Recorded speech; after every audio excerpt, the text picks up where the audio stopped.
I'm Nora Goldstein, editor of BioCycle, and on behalf of BioCycle, we welcome you to our 29th annual West Coast Conference. So we've been doing these shows on the West Coast for a lot of years, almost 3 decades, and it's interesting, we've always had, in one way or another, a sustainability theme to the conferences, because when you're focusing on organics recycling by default, it's definitely something very sustainable.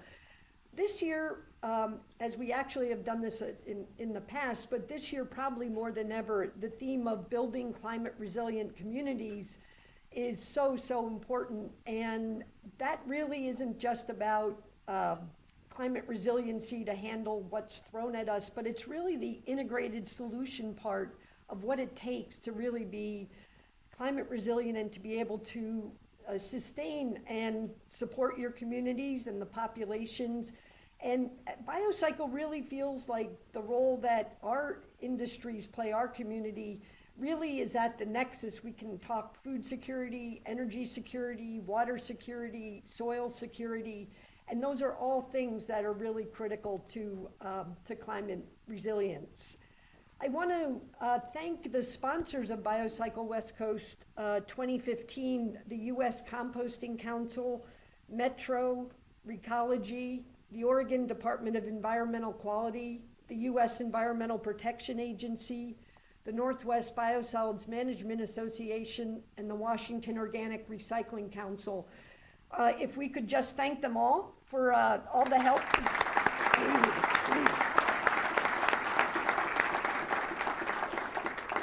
And BioCycle, just as part of the way we develop the agendas, we work closely with all these organizations to get input on the agenda and trends in the area. So again, thank you. Lunches and the breaks will all be held in the exhibit hall. And tonight we are doing the tap takeover at the JB nightclub, which is upstairs. And we are making this a zero waste event. There are sorting stations after you finish eating. There's sorting stations in the exhibit hall, and there's one outside the room here. So to whatever extent, Portland is just switched over recently to a food only. So in the compostable bins, it's only your food scraps. So food's pretty good here, so I don't expect there'll be a lot of those.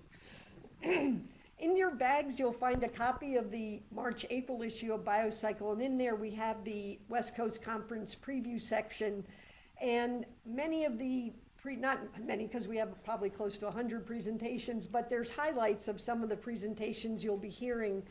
After the conference, it usually takes about a week to a week and a half, we'll be posting the presentations that the speakers have given, if they've given us permission to do so, and you will receive an email from us saying with the code to get into those emails. And speaker emails are in the program, so if you have follow-up questions, you can reach out to them.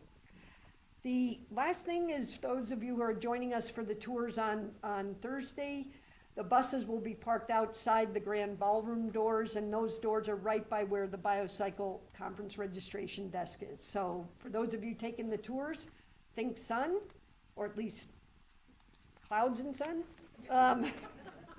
And we'll be all good. So with that, I'd like to get started with our opening plenary session. And really we have, I think the panel we have for you, our keynote speakers really represent the different pieces of that nexus of the food, water, soil, and energy security. Welcoming us here this morning is Kathryn Harrington, who is a Metro Councilor in Portland, Oregon, and she is in her 3rd term on Metro Council, and Metro is the only elected, the council is the only elected regional government in the U.S. and is responsible for land use and transportation planning, solid waste management, parks and natural areas, and various visitor facilities, including the Oregon Zoo, the Oregon Convention Center. As I mentioned, we work very closely with Metro on this conference, and it's with great pleasure I introduce Kathryn Harrington.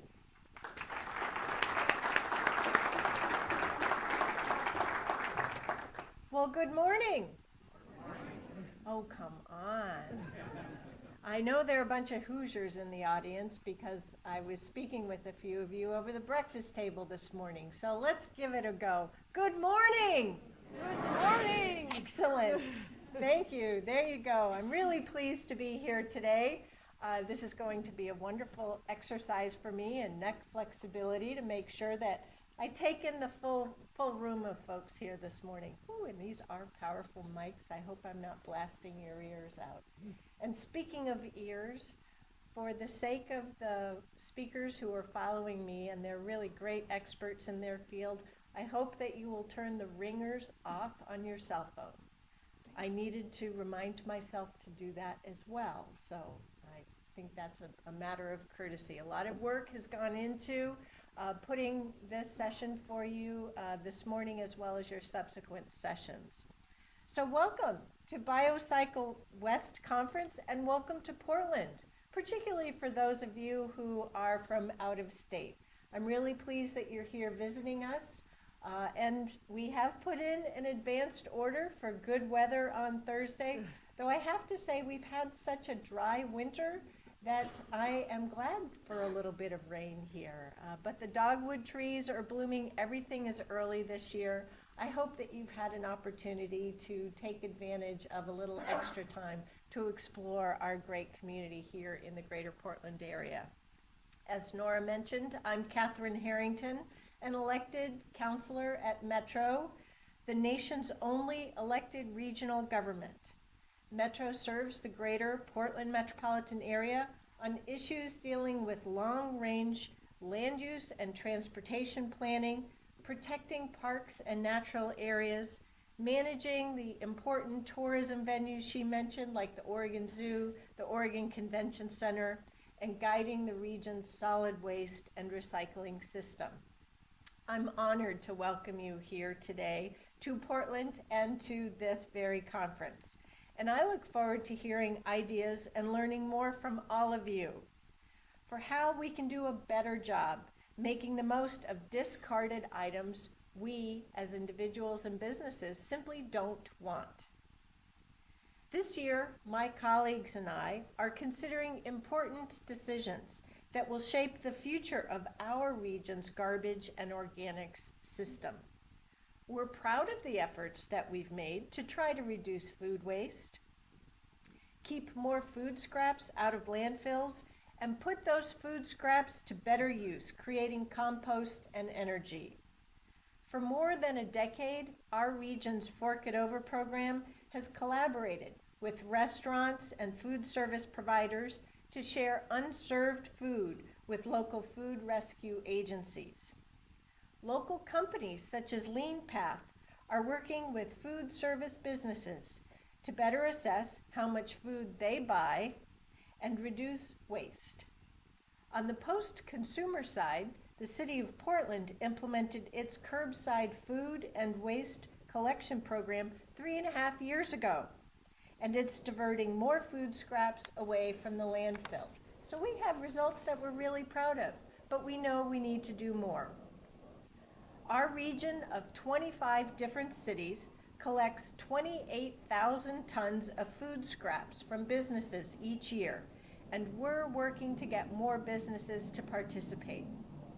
But food scraps continue to be the single biggest component of our waste stream. Almost 1/5 of what we send to landfills is food scraps, enough to fill 5,000 long-haul trucks each year. We know there are better uses for this material, and we also know that getting more food scraps out of landfills and into farms, gardens, and energy uses is often easier said than done.